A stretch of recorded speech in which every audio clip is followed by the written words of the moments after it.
Imaginează-ți asta. Este ora de matematică, iar elevii învață un nou concept complicat de matematică.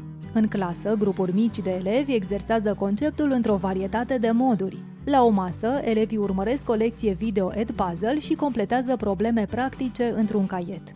La o altă masă, elevii folosesc manipulatoare matematice pentru a juca un joc cu un partener. Iar la o altă masă, profesorul le oferă elevilor feedback imediat cu privire la cea mai recentă temă pentru acasă. Acesta este modelul de rotație a stației. În acest model, elevii trec prin o rotație, printr-o serie de activități, astfel încât să poată participa la diferite tipuri de învățare. O stație online le permite elevilor să se descurce în ritmul propriu în timp ce revizuiesc conținutul cheie.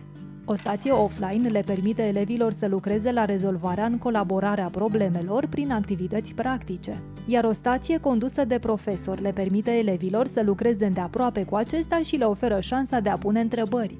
Profesorii iubesc rotația stațiilor, deoarece le permite să lucreze cu grupuri mici și să ofere instruire diferențiată. Elevilor le place pentru că au ocazia să învețe în moduri diferite și primesc un sprijin mai personalizat. Sunteți gata să vă planificați prima rotație a stației? Începeți cu o lecție video.